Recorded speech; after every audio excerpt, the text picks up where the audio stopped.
Hello and welcome to Living a Culture of Life podcast by Human Life International. I'm your host, Colleen, and I'm joined today by Father Francesco Giordano, who's our Regional Director for Europe. Welcome to the podcast, Father.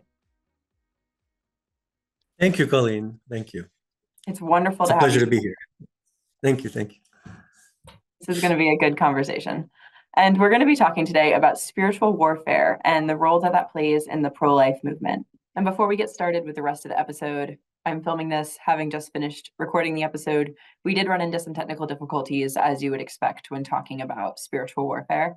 So I apologize for the points where the screen will freeze up. The audio should continue as normal, but the screen definitely freezes up at different points. I hope you enjoy the episode. So, Father, actually, before we begin, could you just give a little bit of your credentials for our audience? So they know why you can talk about this topic and that you actually know what you're talking about. Well, I hope I know what I'm talking about.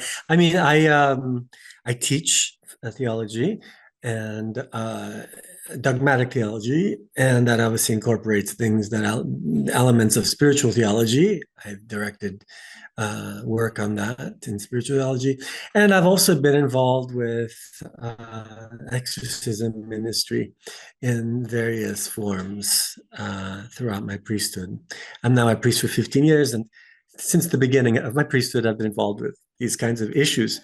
And I also, do a lot of spiritual direction with different, different people of all walks of life. And so as a priest, I think we have to be, I think we have some credentials to be involved in spiritual warfare. Definitely. So, yeah. No, I just thought it was good for our audience to know that you're a professor and you've also been involved with this, and you're not. I'm asking these questions to someone who knows what they're talking about. So let's just start with the basic question. What is spiritual warfare? Because I've heard that buzzword a lot, and I think it's helpful to kind of lay out what we're talking about right here at the beginning. That's good. Yeah. And I was thinking in terms of the beginning, in fact, my reflection on this with Ephesians chapter 6, where St. Paul talks about the powers and principalities that we're fighting against. And it's interesting that it's in that chapter because Ephesians chapter 3 has to deal with the very depths of the divine, of God, of the heart of Jesus. It's used by the liturgy in that text. So Ephesians is actually quite a very rich letter in terms of all of this, the spiritual dimension. And I think that's the starting point to understand that we are in a spiritual war. And why can we say that? We can say that because as human beings we are we are not just animals.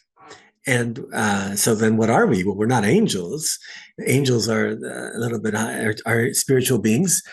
Well, we're in between the animals and the angels. And what distinguishes us from the animals is our capacity to reason, our capacity, our faculties, our intellect, our will. The animals have passions. We also have passions, like they do. We have the irascible, the concupiscible passions. When we see some ice cream, we want to go after it, or we see something we don't like, we get angry. But dogs, for instance, dogs are they just do what their irascible and concupiscible passions want them to do. Children, young children, also they do that. And as soon as they're not happy, they let you know. And but the older you get, the more you work on your faculties and your intellect and your will, and you learn to control those instincts, what we call instincts. Mm-hmm. You don't just bark at someone when you don't like them. And well, that's the development of the reasoning of being able to live in society, of being able to function accordingly. And so that essentially is the spiritual dimension, is the linguistic dimension. There was this book by Michael Agros where he talks about the immortal in you, the soul. That's the key. This is the key. What kind of soul? A rational soul, not the animal soul, but the rational soul that can live for eternity, that can live even when we don't have this body left with us, that can be reunited to the body, yes, in the resurrection, the final days. But and that's where it links us to the angels. However, the angels have an intuitive intellect. We have a discursive intellect that becomes ever more intuitive, and they're able to understand things in the course of time. And this is why, in order to fight, because it is a fight, to regulate our concupiscible appetites and our irascible appetites and all that, we need to form the rational appetites, the will, with by means of the intellect, by means of an intellect that's informed by faith. That's the key. When Michael Agorist talks about the distinction between animals and people and us and human persons, specify human persons, not angelic persons, not divine persons, but human persons.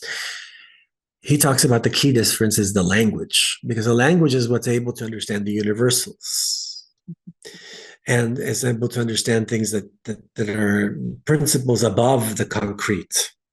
Mm-hmm. And so he uses an example of going to the zoo and seeing a giraffe. The giraffe it's not that the giraffe doesn't speaks a different language than you do.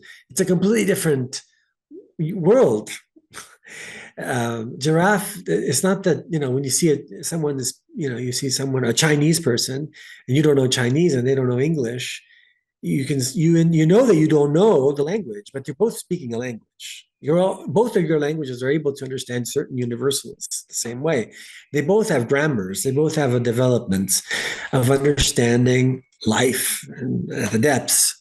So that's the spiritual dimension. Is our linguistic capacity is our spiritual dimension, and especially and the refinement of the language to be able to understand what is true from what is false. The adequatio intellectum ad rem. What is the definition of truth? Is the adequation of the intellect of what you understand here to what is reality. The problem is when language takes a course of its own, which is what we're seeing in the gender movement and all this. And we see, like, for instance, like, Simone de Beauvoir, she says, you're not born a woman, you become a woman. It's because she's a nominalist. She just focuses on language and thinks that language is what's able to define reality. But that's not the case. Language itself needs to be guided by the truth, by what is reality, and be able to define it, not dominate it. And so there you see already, I'm already getting into some touchy issues, because these are part of the spiritual warfare, is understanding and refining our intellect according to what is true, and refining our will to seek what is truly good for us. I remember the last time you were on the podcast, which was when you were visiting Front Royal back in a couple of years ago.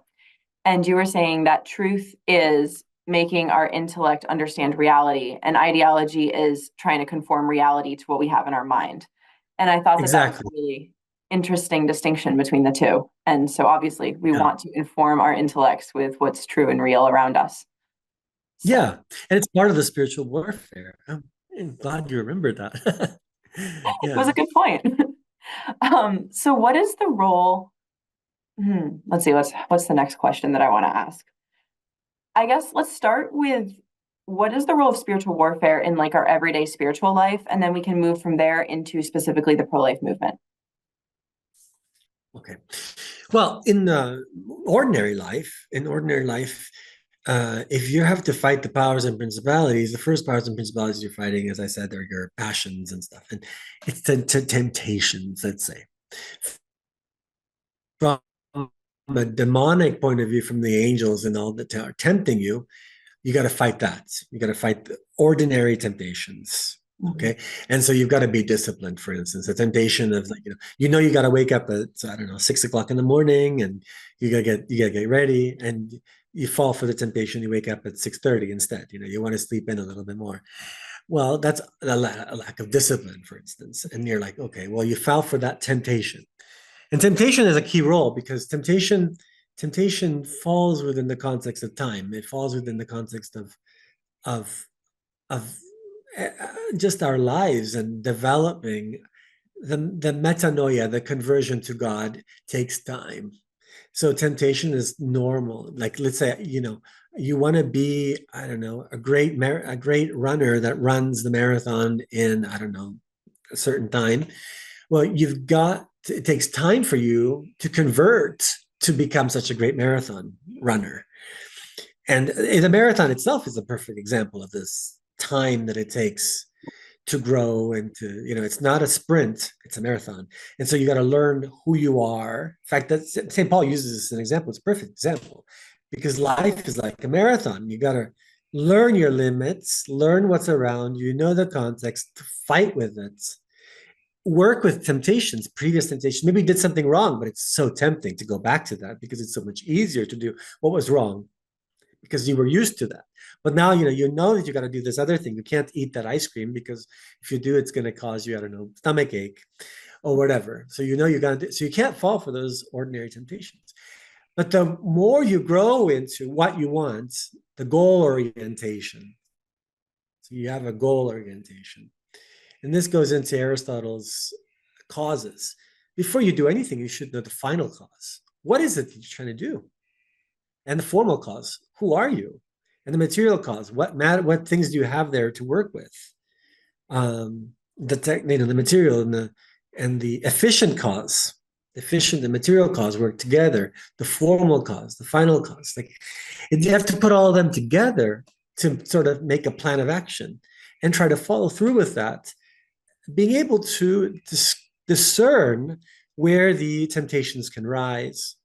And oftentimes it's not just you yourself that's doing it all on your own, but it's other people also, and that's where the ecclesial dimension comes into place here. It's not, salvation doesn't come alone, it comes with together. So that's part of the spiritual warfare and the discernment. And this is where, the exercises of St. Ignatius come in, the time that you have to fight with these things, and the silence and the recollection and the intense moments of change in your life, And it's like in a marathon, there's moments where you just need to stop and have a retreat, drink some water, think about it, reflect, strategize. That's what happens in any war. It's called a warfare, not a battle fair, because war is made up of many battles.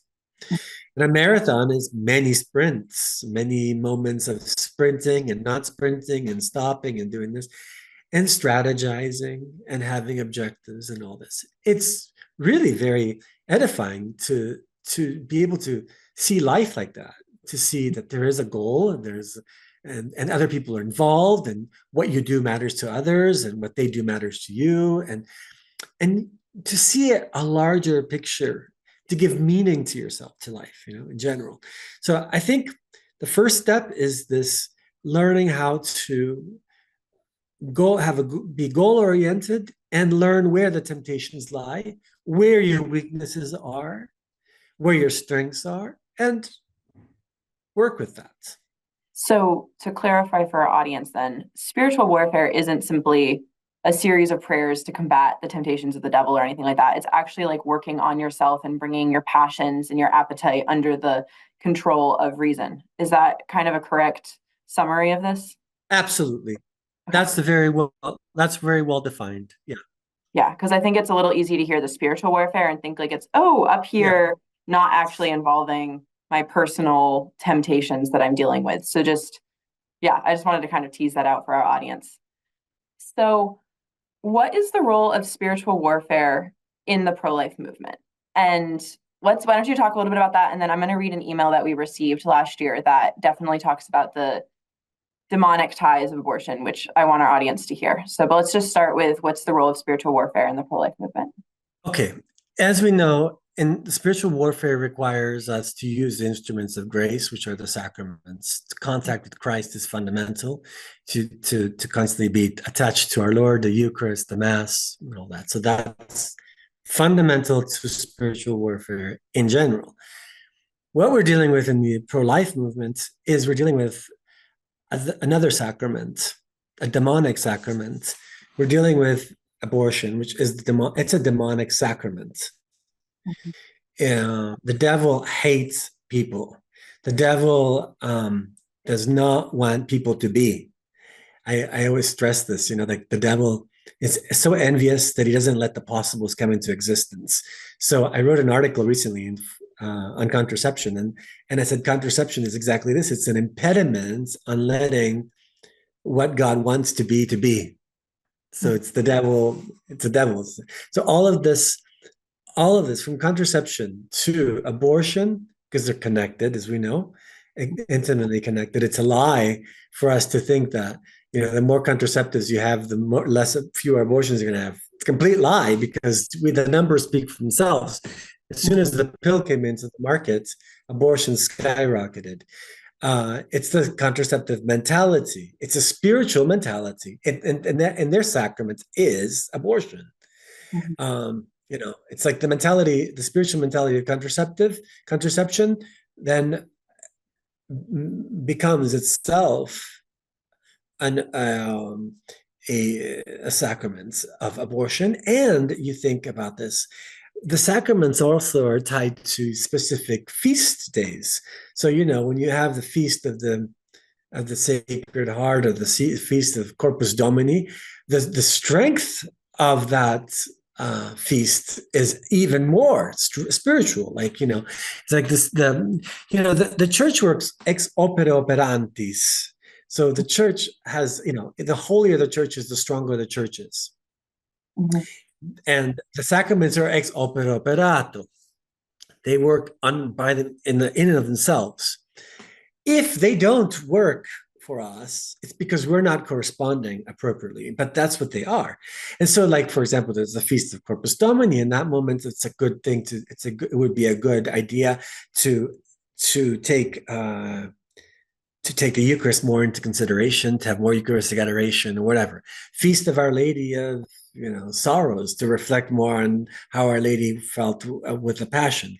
Last week, Sister Agnes from Akita died, and she died on what day? On the 15th, on the Feast of the Assumption. She was close to Our Lady, and Our Lady took her on that day. So the days are important. Feast days are important. Okay, so because there's these parallel universes. If that's what works for the church, Mhm. spiritually and sacramentally and all, what works for the other side? Because that's what it is. It's another church. Well, I mean, Halloween. Halloween, you've got, for instance, you got All Saints, but right before having All Saints, you have Halloween. Well, and you think, oh, that's just a childish feast. That's not how the other church looks at it, and they will use those particular days, to do heinous things. Mhm. And among them, there will be an increase in abortion on Halloween across the world. We've look at some statistics, and they'll have an increase in abortions on that specific day. And that's just an example. I mean, now we have to remember they're using this as a sacrament. And what does the sacraments do? Well, it gives them a certain power. Mhm. And so but remember that the power that they get, this is really important to understand this. Whenever you make a contract with the devil, I'm sorry, now I'm going into the demonic here, because we're dealing with that. Whenever you make a contract with the devil, it's not that the devil can really hold on to that contract. He can only hold on to whatever God permits him to hold on to. He doesn't have all this power. He only has the power that God lets him have. So, like John Lennon, for instance, he consecrated himself because he wanted fame. So he consecrates himself to the devil. And the devil said, I'll give you 20 years of fame. 20 years to the letter, he was killed. Like that week, 20 years to the letter. So the devil there was permitted by God to give him what he wanted. So what you've got to understand this. There's this sacramental dimension. There's this contractual dimension. That's what a sacrament is. It's a contract. You have a contract that is signed by what? The blood of Christ. And he does not back away from his contract ever. He's God. He decides. The devil cannot, but God does. And what they do is they imitate. The devils imitate. Scimmiotare, we say in Italian, like the monkeys. They imitate, Mhm. but they are not what God is. Of course, only God is God. But they will imitate and try to do. So they try to imitate the church and create a parallel church, a parallel structure. to the church, and so they have their own sacraments, their own priests and priestesses, and priestesses too. They don't have just priests; they have witches and warlocks. They call, and we laugh about this. Sometimes you kind of laugh about these things. You have like these shows from the 1960s, Bewitched or whatever, and people laugh about it, but they're serious. These things are serious. There is this underworld going on. Yeah. That's interesting about so the correlation of abortions going up on Halloween. You said it happens across the world, which is interesting because I think of Halloween more as an American sort of something that Americans have latched onto. So I didn't realize that that was something that happened all around the world. And is that a correlation or causation? Is it more that the people participating in these things have latched onto Halloween as like their quote unquote feast day, and that's why there's more abortions? Or is there something inherent in All Hallows Eve that the demonic upholds? Well, I don't know if it's necessarily a causation. It's a good question. All I'm seeing is that Halloween itself is making inroads in other countries. For example, in Italy, 30 years ago, there's no such thing as Halloween. Okay. And now it's become it's like the in thing for young people since 15 years. About 15 years it's been going on now here. And it's been forced. It's been really really propagated.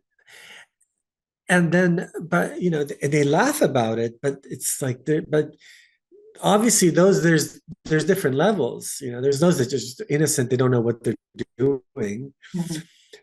But those that do know behind the scenes, they're doing things on those days. There's definitely a relationship, or else the numbers would not be going up on that day. And there's definitely a desire from certain people to propagate this ridiculous feast. Yeah, I guess that was kind of a little bit of my question of because All Hallows Eve obviously was originally just the eve of a great feast day. So it's not Exactly. the original celebration wasn't a demonic celebration, but it does seem like that the forces of evil have kind of latched onto it to make it their own. That's right. I can see that. Yeah. I also just didn't want to freak out any of our audience who have kids that like going trick-or-treating or anything like that. So Well, I mean, if you study the roots of it, the trick or treats, and you look at, it's not very good generally. I mean, I have to agree that when I was a kid doing it, I didn't realize it, and that's what you're probably saying, the innocent children or whatever that are not really aware of this.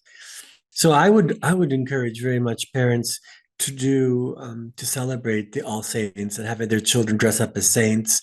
There is this tradition in the church, and I would encourage all pastors to encourage that, to emphasize that, because we teach by these kinds of things. We teach by what we emphasize.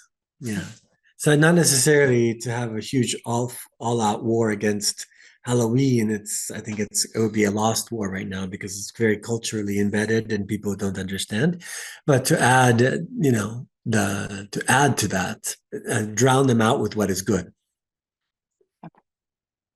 okay, so I want to read for our audience an email that we received last November. And this is something I've been sitting on for about a year because I didn't want to do a sensationalist episode on demonic activity. I didn't want to use people's suffering as clickbait. But I did feel like it was important to read and so people know. So this is an email from someone who's affiliated with HLI, who lives in America, about things that were happening in America last Halloween.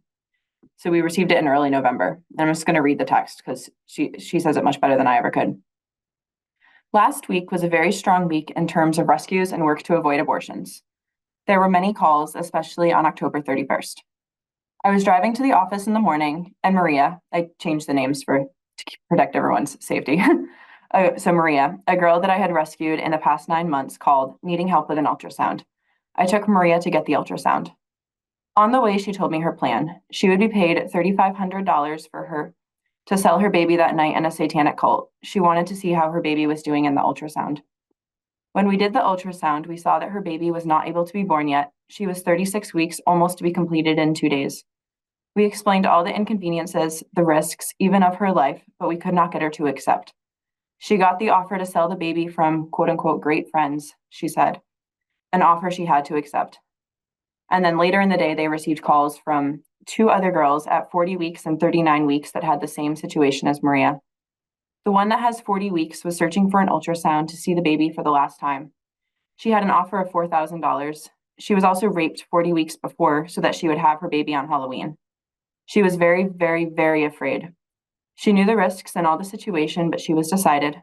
The other girl was 39 weeks, but she did not give us much info. I called the three of them to a room. I told them that for $3,500 or $4,000, they could pay any debt for a month or maybe 2 months, but it was the life of their babies, the regret that they will last forever. The regret that they will have will last forever. I explained also that it was very easy to find that money. We could get a loan, or I could get donations, or even talk to them about adoption to avoid the madness they were going to commit. As I noticed them so determined, I asked them, "And you? Maybe you won't live tomorrow. Did they tell you what they were going to do to you?" The three of them didn't know. So I pulled up a YouTube video of a satanic rite where they sacrificed the baby and the mother died. Unfortunately, I felt the need to do this. The girls watched it. In the end, I know that two of the girls didn't do the abortion. They were very scared. I pray the third one didn't, but I don't know for sure. So that was the email, and that is quite a story. How common is this? I think it's much more common than we think. I think it must be much more common than we think. I'm not sure how common it is, but I do know that I know that there are rituals going on those days. Those are their feast days, and I know that abortion is their sacrament. I'm, it's basically confirming what I'm telling you, what I do know in what we're fighting here. So, um, and I wouldn't be surprised how common if it's very very common. I mean, I think we need to open up our eyes and see, the hostility that we're seeing in general against Catholicism. Catholicism. I mean, it's just I have some news. I get news footage every day, lots sorts of things happening, and I have one of these sites that I get is news footage of what's happening in across the world, the Catholic world. Mm-hmm. I mean, all sorts of things, but it's amazing what I'm seeing in terms of like people burning churches in Canada, in France.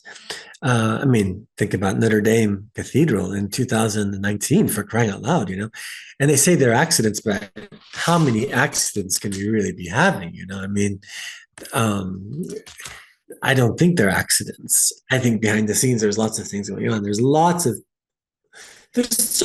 lots of wars going on right now, you know, um, and cultural wars of all sorts. And I mean, it's just that we have to wake up, and we are waking up. I think. I mean, the politics, what's going on in politics. I mean, Mm-hmm. the.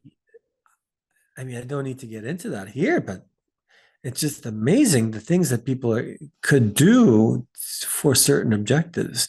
So, if someone really believes in this and is really, dedicated to the devil, of course they're gonna do these kinds of things, and of course it's gonna happen more often. And you're gonna find victims very easily. I think we live in a world also with very fragile people. People today are very wounded and fragile, and um, I was just watching. I was reading an article. I don't know which movie star, uh, uh, Goldie Hawn. I think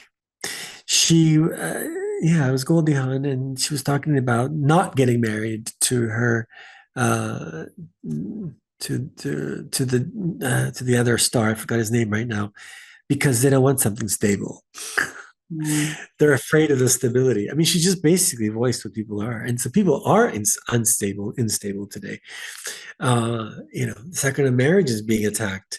If you think about this, I mean, what this is overall, it's a cultural thing. It's epical. It's all been discussed, all been announced by Our Lady and Quito, for example. Our Lady of Quito. I have some notes here. I put some notes down where she said, she said that basically would be that there would be an epoch when passions would be abounding, Mhm. where, Alistair McIntyre talks about emotivism in his book After Virtue, 1981. 1981. Also, you read another book that I often use is The Closing of the American Mind by Alan Bloom, 1987. If you read that, it's like reading what's going on today.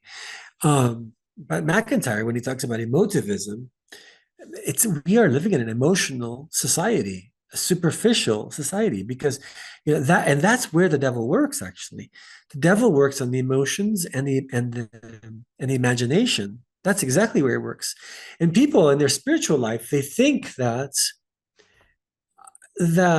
um, that they follow too much their emotions. By the way, and the problem with following your emotions and not following your reasoning is that the other beings can tap into those emotions. And that's Mhm. we know that the demons and the demons, they're evil angels and the good angels, they work on that. They can work on that. Mhm. They cannot work deeper than that, because deeper than that is the soul, and the contact, and the soul is where you have the freedom to be in touch with. It's your property, the soul. And you have a right to keep that property. It's your property, God-given property. And only God can talk to you in your soul. And then, well, how do you reach God? Well, you have to learn how to listen and discern and not be guided by your passions. Um, Our Lady also talks about the masonry. She talks about the masonry that governs the Mhm. occult, the hidden societies, occult. That's what the occult is. It's the hidden. You don't know them. You don't see them. You only see their fruits. The people, those behind the scenes. Who is it? These hidden things. Our Lady talks about this in the 17th century. Then she also talks about another thing that's going on in the 17th century, in 1608. She talks about children.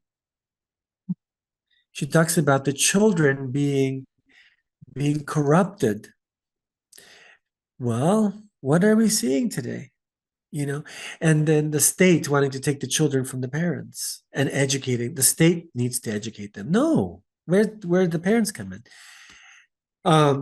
The struggles today that good families are going through, uh, struggling to raise their children in this society and in this time, to educate their children.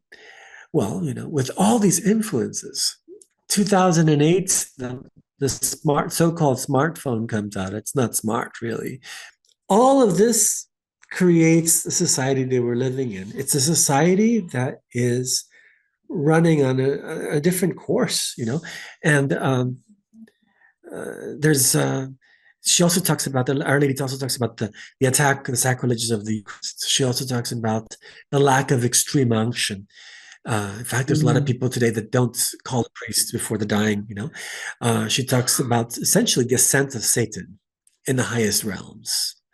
Um, she talks about the sacrament of matrimony, and you look at this and you're like, well, there's so many marriages today that are broken, and there are exorcisms that deal with this. That certain souls, there'll be like, there was an exorcism of this woman, of this religious, that she was possessed because God permitted her to be possessed for the sins of her city.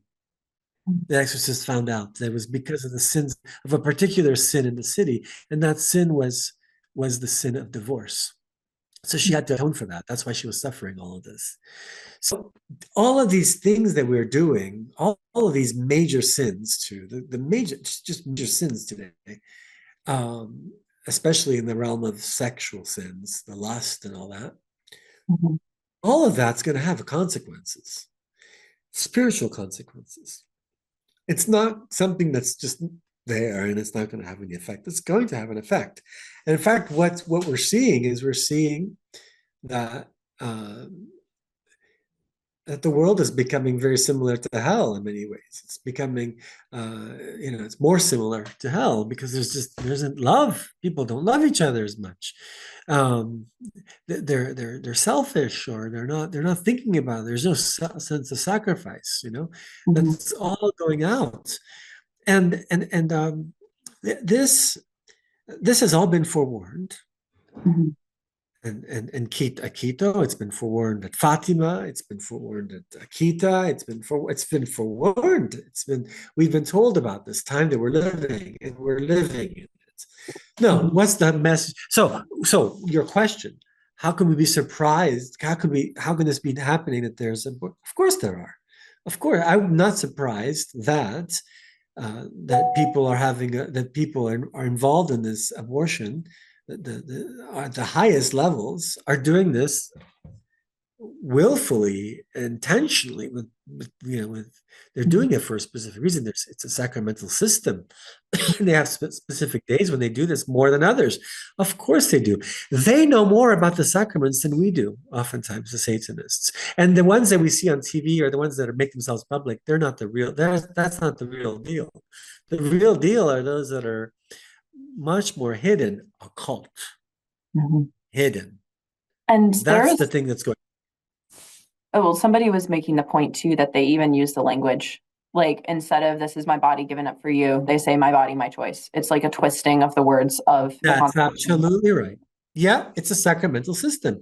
I just wrote an article the other day, on on religion and remembrance. It was a comment on this book by Bishop Eric Varden.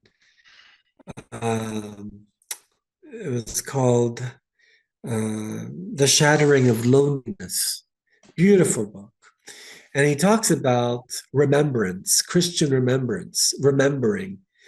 And if you think about it, that's the key, is remembering things, remembering God. And that's the way you're going to fight, is by remembering God. You're going to remember, and the desires, the longing that you have comes from God. It doesn't come from your desires. He distinguishes between desires Mhm, and longing. And desire is a very natural level. Longing comes from the outside, and it's higher. It elevates you beyond. And real living out your religion fully also makes you uh, makes you strong. mhm, And in fact, he uses this example of the wife of Lot. She turns around because Lot is mediocre in his faith.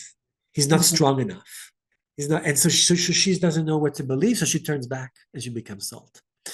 So it's the importance of being even more religious. The point is, like, so we see the society the way it is, and this should not make us feel like, oh gosh, fearful. No, we should be aware that in this time we have to be more religious than ever before, and that we have to be aware that our actions in this time earn more merit than they did before, because it's harder to be good today.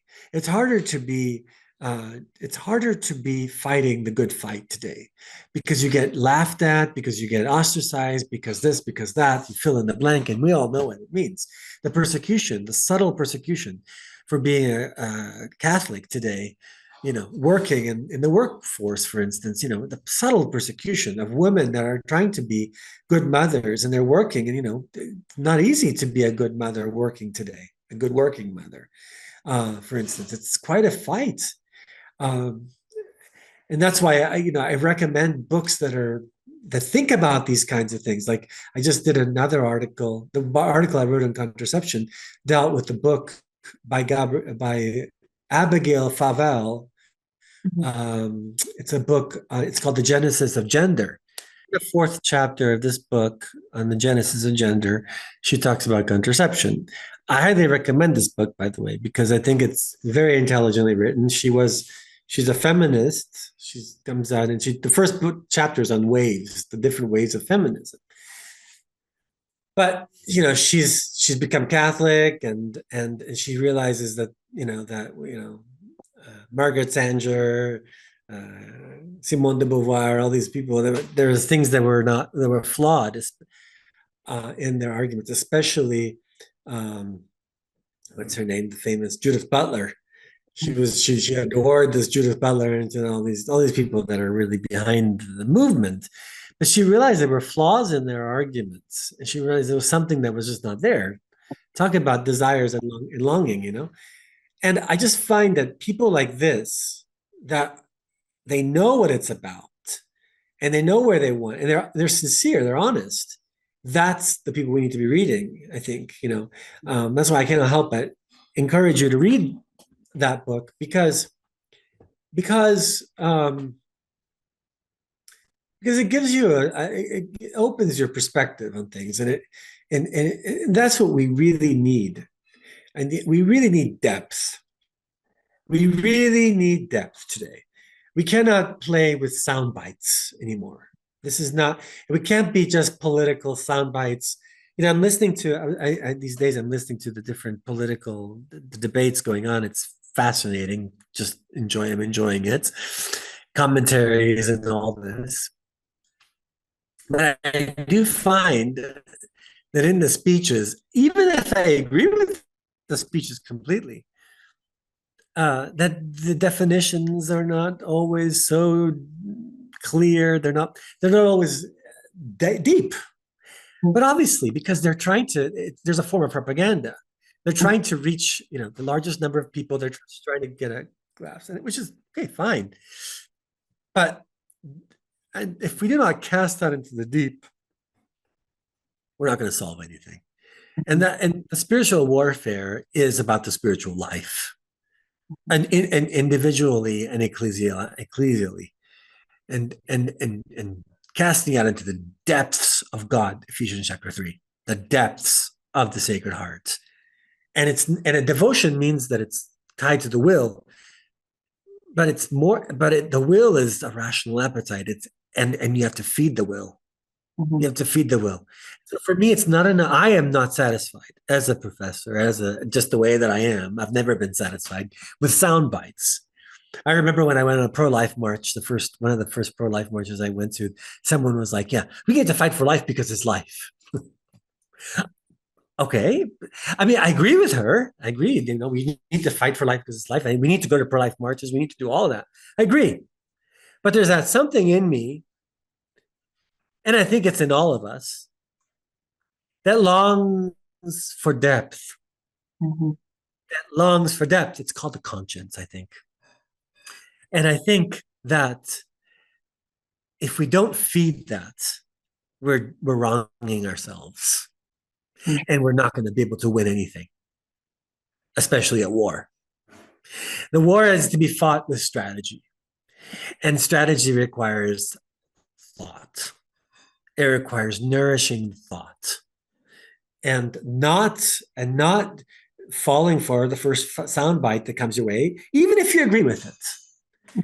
Always question it, but not question for the sake of question, but question for the sake of going into and understanding it. Because the more rooted you are in the truth, in what is true and what is really strong, the stronger you are. And the gospel says this. We want to root ourselves in. I mean, you have to know how to do your construction. You don't just start putting a wall up without any foundation. Can you? Fine, I'm just going to put up a wall. Fine, yeah. And the first storm that comes your way comes tumbling down. It's so basic. But why can we understand this for construction physically? But why can't we understand this for construction spiritually? Mm-hmm. And that's the point I'm trying to make here. And that's why I like these books are important. And today I think that what they're trying to do is they're trying to make us not study, not read. But the time that you dedicate to a good reading, a good nourishment of the soul like that, a good time in front of the Blessed Sacraments, reading even before the Blessed Sacraments. St. Teresa of Avila, she was a warrior herself. She would bring a book. You're not dealing with emotions. You're dealing with strategies. You're dealing with life. You're dealing with the deepest issues that you can possibly face, human issues, your own personal life, and those of society at large. When you're about to get married to someone, for crying out loud, also, when you're making a decision about getting married, what reasons do you have for getting married? Do you understand what you're getting into? Things like that. Do people stop and think, let me discern this, let me talk to Jesus about this, let me go into church and pray about this, let me really think about this, let me read some books, read some examples that other people have to share with me. Yeah, no, that's a good point. And it actually leads into I have two last questions for you, which are kind of connected. First one is, what practical things can listeners do to enrich their spiritual life, help with spiritual warfare? Because I'm a huge fan of having a practical application to the things that we talk about in podcasts. And I don't want to do spiritual warfare, it'll get clicks, and then not actually have any helpful content for listeners. And second, there's parts of this episode that have been very dark. And what hope is there for our listeners to walk away with? Well, first thing, to answer the first question, I think we have to realize that we're in a marathon, and you're in a marathon, so you have to strategize, you have to think, you have to look at, you have to know, you have to have a map of your life, of things that you're doing, and start having a plan of life. It's important to have a plan of life. It's important to be concrete about your spiritual life. So go to a spiritual director and help get some guidance in terms of steps. I talk to someone that knows more, that's more experienced in the spiritual life, and have that person guide you through. And journal, I don't know, get some sort of a schedule or something on paper. This is what I'm going to dedicate to this, and this, and this, etc. Have some points, and there's a value to that. There's a practical value to that, but it's also more than practical. I think it also affects you because, if you serve order, order will. If you serve order, order will serve you. That way, it's like so. And Introduction to the Devout Life by St. Francis de Sales, for example, is a really good book to go to for this sort of begin thinking about, this, how to live this. Or Sertillange's book, The Intellectual Life, or whatever. There's lots of books out there. There's lots of helpful books that help us discern, how to do things. The Spiritual Exercises of St. Ignatius. There's lots of groups out there. There's lots of initiatives out there. Join them. Be a part of them. It's always good to do things also with other people, because then you have accountability. I think that's important in the spiritual life, and that's why this becomes like a movement of sorts. It's important to be accountable to someone else. That's why you see, the monastic life begins with hermits. They are hermits, but then they're cenobites, and then they become monks, because hermits are they kind of do things on their own with God. But then, it's good to, so you have St. Simon Stylites on his pole up there, and everyone goes up to him to get wisdom from him because he's up there with God, Okay, but sometimes, you got some hermits they're living like hermits together, and they meet every once in a while. That's a cenobitic life. So there's got to be some of this. It's part of our human nature that you've got to get together with other people who are like-minded. So it's very important to have friendships. We have to remember that we are made to do the will of God and to be pleasing to God. To do his will is to be pleasing to him, to become saints. But you don't do that you don't just do that as an idea. You do that very practically. You do that with holy friendships. And how do you know that they are good friendships? Because they're following the same objective you're following. So usually you'll find these people in common areas, like parish or whatever. I don't know, online. I don't know. There's certain groups of people that want to, there's people that want to do something common, like someone in common. I want to be a saint. Can you have the online group of people want to become saints? I don't know. It's very broad as a topic, but find people with common interests and common objectives, and that can work with you. That's very important. So, because in the end, it's all about friendship.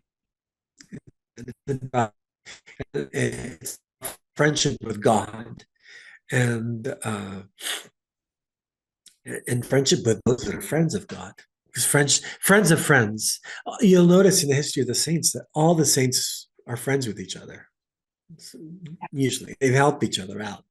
So it's never anything. It's never anything that you can do on your own. That's really important. The ecclesial dimension to this. Then you ask for the last thing. I think you said something about hope, but I think this sets up the hope because we're not alone. It's not. Don't fall for the temptation of being completely alone. No, and we're fighting for someone that is more powerful than any other powers and principality. John 15:5, I think it is. Without me, you can do nothing. We have Jesus on our side. The end of the gospel, the end of the prologue to Gospel of St. John also. Gospel of St. John is fantastic, but the end of the prologue, he says there's all these people that didn't accept Jesus, but those who did, he made them powerful, he made them strong. So we are strong in him. So our hope is our hope is him. Our hope is our faith in him and living according to that faith, and just taking the life of our life of faith seriously, and so seriously that we want to be accountable for it. We want to be with others that are like-minded, and that can help us out when we're having a little bit of a difficulty. That can be our Saint Simeon, who helps us carry our cross, for instance. Our Lord teaches us so much in the gospel, and yeah. Well, thank you so much, Father. This has been a wonderful episode, despite all the technological issues. Thank you for coming on the show. Yeah. Thank you, Colleen. Thank you very much. Thank you. And to all of our listeners, I hope this was helpful. Check out the new ebooks that we have coming out and keep on living the culture of life. God bless.